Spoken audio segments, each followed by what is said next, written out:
Hello बच्चों, आज हम कल जो मैंने द्विघात समीकरण बताया उसी को आगे कंटिन्यू करते हैं। मैंने क्वेश्चन से भेज दिया होगा, उम्मीद है आप लोगों ने हल किया होगा। जो प्रॉब्लम होगा उसको हमको आप बताइएगा। देखिए, हमने कल आपको चर्चा किया था कि द्विघात समीकरण का जो मानक रूप होता है ये होता है ax² + bx + c = 0। और इसकी सहायता से सूत्र विधि से x का मान निकालने का फार्मूला बताया था -b ± √b² - 4ac/2a। तो यहाँ देखिए x के दो मान प्राप्त होंगे, एक धनात्मक ऋणात्मक। धन मान लेंगे तो पहला मान क्या मिलेगा, -b + √b² - 4ac/2a। और दूसरा मान मिलेगा -b - ऋणात्मक मान ले लिया, b² - 4ac/2। पहला मान जो होता है उसका पहला मूल कहलाता है, और द्विघात समीकरण के पहले मूल को अल्फा लिखते हैं और दूसरे मूल को क्या लिखते हैं, बीटा। ये नोटेशन होता है। पहला मूल आपका अल्फा कहलाता है, मूल मतलब हल। पहला हल आपका अल्फा कहलाता है, दूसरा हल क्या कहलाता है, बीटा कहलाता है। इस मूलों में देखिएगा, सबसे सूत्र विधि से हल करते हैं तो सबसे महत्वपूर्ण चीज ये है, अंदर जो लिखा है b² - 4ac, ये बड़ा महत्वपूर्ण टर्म है। ये कंफर्म करेगा कि आपका मूल मिलेगा कि नहीं मिलेगा। तो अगर मान लीजिए ऐसी स्थिति हो जाए, यदि b² - 4ac का मान 0 हो जाए, b² - 4ac का क्या मान मिले, 0 मिले, तो अगर मूल 0 प्राप्त होगा तो यहाँ का मान किसी तरह से ABC कैसे मान सेट हो गया कि इसका मान क्या मिल गया, 0 मिल गया। तो 0 मिलेगा, 0 का वर्गमूल 0, यहाँ की बात करें 0 का वर्गमूल 0, तो 0 हटा दीजिए तो क्या आ जाएगा, -b/2a, और यहाँ रखेंगे तभी क्या आएगा, -b/2a। यानी दोनों एक ही मान मिलेगा। क्या मिलेगा, -b/2a, यानी दोनों एक ही मिलेगा। होने का क्या मतलब है, तो मूल कैसे मिलेंगे, समान मिलेंगे। ध्यान रखिएगा, समान होंगे, बराबर होंगे, बराबर तथा वास्तविक होंगे। इसी तरीके से मान लीजिए यदि ऐसी स्थिति उत्पन्न हो, b² - 4ac > 0। > 0 का मतलब होता है कोई धनात्मक संख्या। > 0 का मतलब होता है धनात्मक संख्या। तो यहाँ कोई धनात्मक संख्या आएगी, तो धनात्मक संख्या आएगी यहाँ पर, तो धनात्मक संख्या आएगी तो कोई इसका वर्गमूल आप निकालोगे, तो b का भी जो मान रखेंगे तो यहाँ देखो ऋण धन है, घट जाएगा, और यहाँ ऋण ऋण है तो क्या हो जाएगा, जुड़ जाएगा। यानी दोनों मूल अलग अलग प्राप्त होंगे। तो मूल क्या प्राप्त होंगे, मूल असमान, असमान मतलब अलग अलग, तथा वास्तविक होंगे, वास्तविक होंगे। और इसी तरीके से यदि मान लीजिए ऐसी स्थिति उत्पन्न हो कि b² - 4ac <0 का मतलब ऋणात्मक संख्या। तो इसका मतलब ऋणात्मक संख्या, ऋणात्मक संख्या मतलब जैसे मान लिया √8 - 4 मिल जाए, तो 4 का वर्गमूल तो संभव है, 4 का वर्गमूल 2 होगा, और -4 का वर्गमूल नहीं निकाला जाता। क्यों नहीं निकाला जाता, क्योंकि वर्ग वर्गमूल की परिभाषा पढ़े होंगे। 4 का वर्गमूल अगर 2 है तो 2 का वर्ग 4 होना चाहिए। तो अगर हम -4 का वर्गमूल -2 मान लेते, मान लिया होता है, तो -2 का वर्ग करने पर ऋण 4 आना चाहिए, परंतु -2 का वर्ग करेंगे धन 4 होगा, यानी ये मान प्राप्त ही नहीं होगा। ये मान आपको प्राप्त ही नहीं होगा। तो कह सकते हैं कि मूल कैसे प्राप्त होंगे, तो मूल जो प्राप्त होंगे वो काल्पनिक प्राप्त होंगे। काल्पनिक का मतलब हल नहीं होगा, इसका हल निकलेगा ही नहीं। ध्यान रखिएगा, इसका हल क्या होगा, नहीं निकलेगा। यानी आप अगर हल करना चाहेंगे तभी नहीं आएगा, प्राप्त ही नहीं होगा। तो b² - 4ac की सहायता से किसी भी द्विघात समीकरण के मूल बराबर होंगे कि असमान होंगे कि काल्पनिक होंगे, ये हम बता सकते हैं, यानी उसकी हम पहचान कर सकते हैं। अर्थात b² - 4ac जो होगा वो उस द्विघात b² - 4ac से मूलों का की प्रकृति मालूम होती, नेचर मालूम होता है, इसलिए b² - 4ac को कहते हैं विविक्तर कहते हैं। विविक्तर, और लिखा जाता है कैपिटल डी से, और कैपिटल डी का मान क्या हो जाएगा, बी स्क्वायर माइनस 4ac। ये फार्मूला है किसी भी द्विघात समीकरण का विविक्तर निकालने का, ये फार्मूला है विविक्तर डी बराबर बी स्क्वायर माइनस 4ac। एक इसमें और है वास्तविक मूल के लिए, देखिए वास्तविक यहां भी है, वास्तविक यहां भी है, तो वास्तविक मूल के लिए शर्त होता है, वास्तविक मूल के लिए शर्त होता है, देखिए दोनों जीरो है तभी वास्तविक होगा, ग्रेटर देन जीरो है तभी वास्तविक हो, तो वास्तविक मूल के लिए शर्त होता है B square minus 4ac greater or equal to 0। B square minus 4ac क्या होगा, ग्रेटर आर इक्वल टू 0 होगा, तो केवल वास्तविक मूल है। अगर बराबर वास्तविक कहेगा तब ये होगा, असमान वास्तविक कहेगा तो ये होगा, केवल वास्तविक की बात करेगा तब ये कंडीशन अप्लाई करेंगे, B square minus 4ac greater or equal to 0, greater यहाँ इक्वल का देखो निशान बना हुआ इक्वल 0, यानी बी स्क्वायर माइनस 4ac से किसी भी मूलों का नेचर पता किया था। जैसे एग्जाम्पल के तौर पर एक सवाल मैं आपको बताता हूं, इसको नोट कर लीजिएगा। जैसे मान लीजिए कह दिया जाए कि इस द्विघात समीकरण कम, अब देखिए इसका क्या फायदा होता है, विविक्तर क्यों निकालते हैं, बी स्क्वायर माइनस 4ac क्यों निकालते हैं।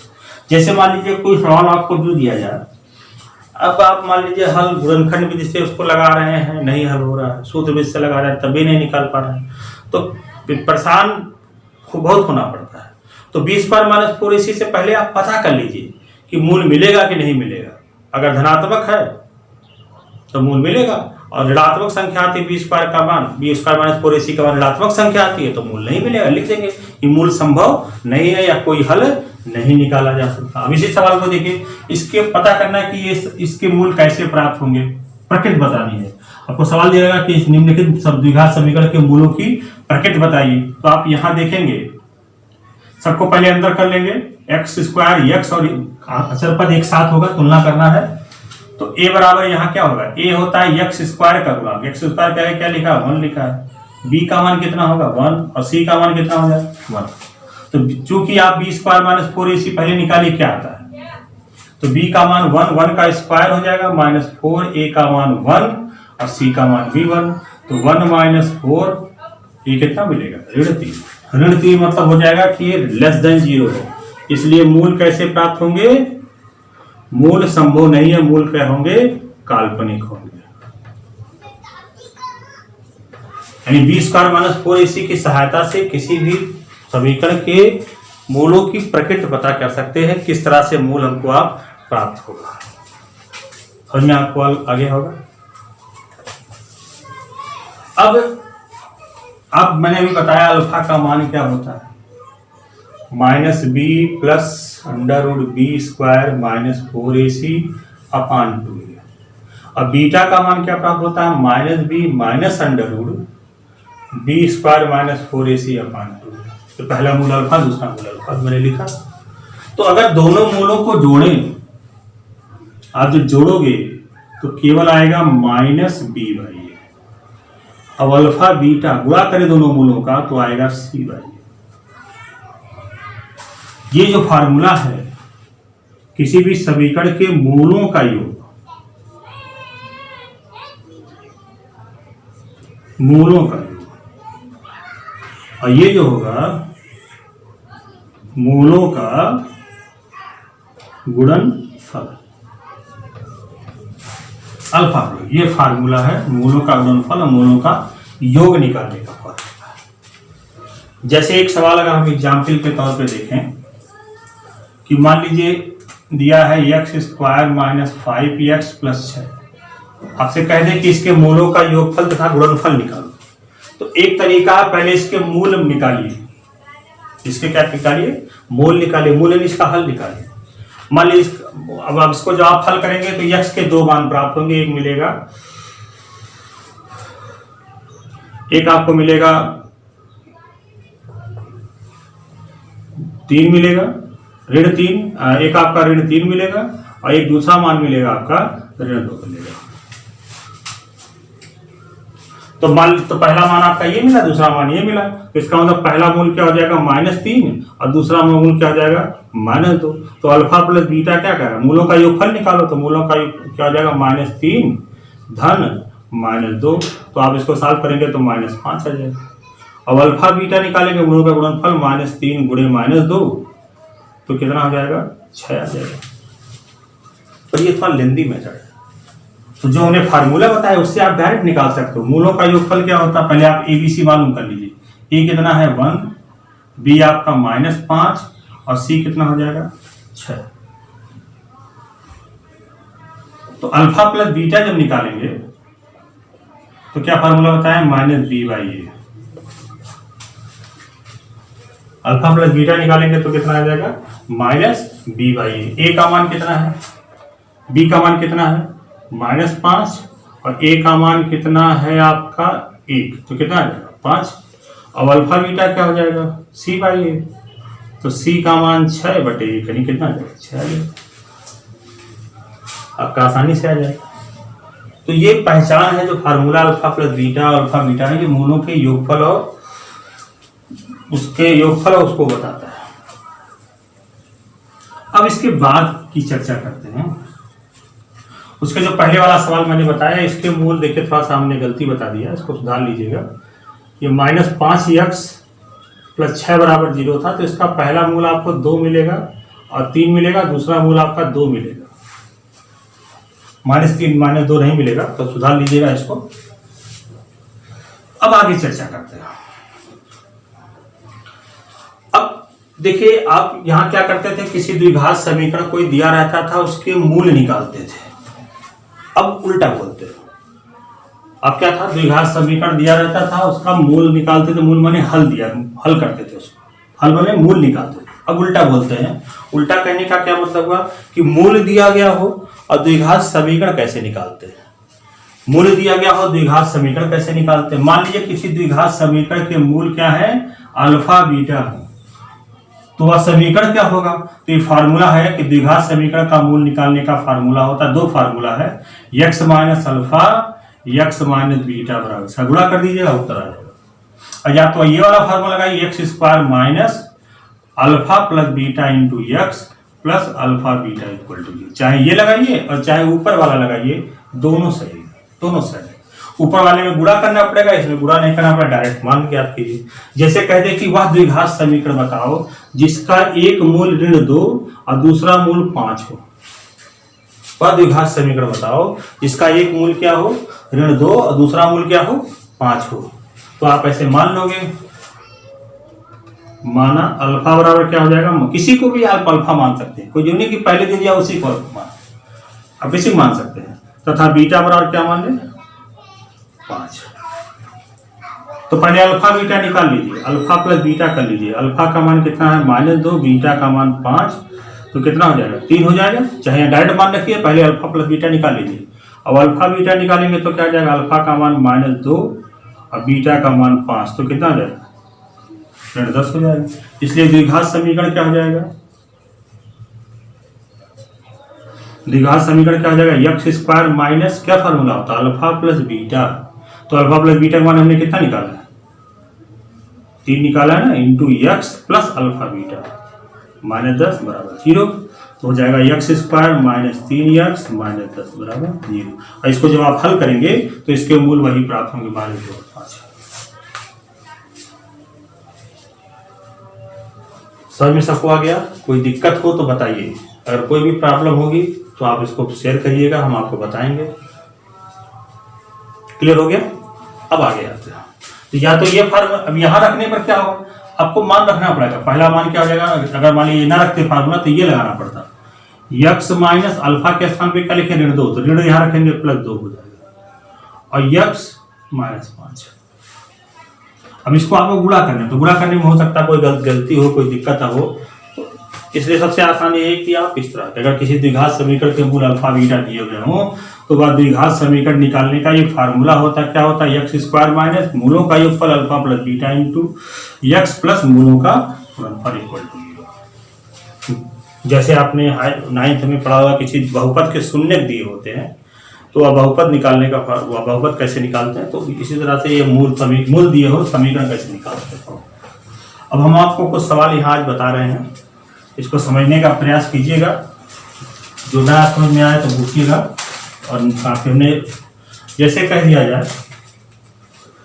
कि एक सवाल यह है 9x² माइनस kx प्लस 81 बराबर 0 के मूल अगर बराबर हो 9x² माइनस kx प्लस 81 के मूल अगर बराबर हो तो k का मान बताओ। k का मान बताना, मूल बराबर है, शर्त कह दिया कि मूल बराबर है तो k का मान बताइए। तो पहले यहाँ ABC निकालिए, यहाँ लिखेंगे a बराबर कितना है 9, b बराबर माइनस k और c बराबर क्या हो जाएगा 81। चूंकि मूल बराबर है, मूल कह लिया बराबर है, अतः b² माइनस 4ac बराबर 0। चूंकि कह दिया मूल बराबर है तो ये शर्त लगेगा, b² माइनस 4ac का मान क्या होगा 0। अब ये मान रख दीजिए, b का मान क्या है माइनस k का स्क्वायर माइनस 4 गुणे 9 गुणे c का मान 81 बराबर 0। ये हो जाएगा k² गुणा नहीं करते हैं, उसको उधर ले जाइए तो 4 गुणे 9 गुणे 81, तो k बराबर क्या हो जाएगा प्लस माइनस अंडर 4 गुणे 9 गुणे 81। ऐसा इसलिए क्या ताकि हमारा जल्दी से वर्गमूल निकल जाए। तो k बराबर क्या हो जाएगा प्लस माइनस, आप गुणा भी करके वर्गमूल निकाल सकते हैं। 4 का वर्गमूल 2 हो जाएगा, 9 का 3 और 81 का 9, 9 दूनी 18 या 54, तो k बराबर क्या हो जाएगा प्लस माइनस 54। देखो k का मान निकल जाएगा, k का मान 54 होगा या माइनस 54 होगा। है समझ में?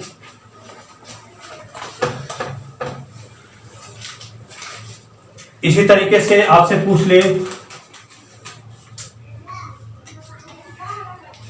कि px² समीकरण है px² प्लस 4x प्लस 1 बराबर 0 कि मूल अगर बराबर हो तो p का मान बताइए।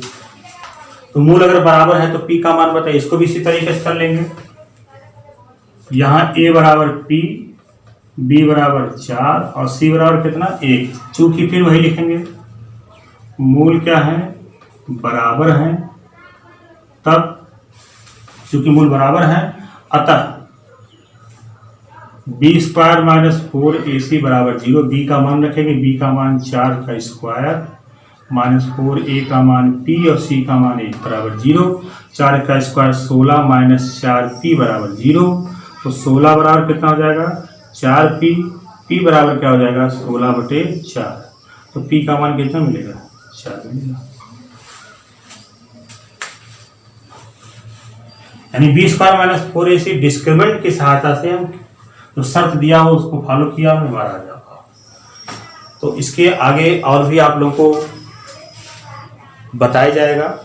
कल हम और सवाल बताएंगे। आज थोड़ा समय की बाध्यता है इसलिए हम पूरा वीडियो नहीं बना पा रहे हैं। आप लोग सवाल लगाइएगा, मैं कुछ सवाल आपको भेज दूंगा और ये लगभग चैप्टर समाप्त का। कुछ अब इस पर द्विघात समीकरणों पर आधारित प्रश्न है, उसको भी सॉल्व करिए, करने का भी कल मैं इसको बताऊंगा।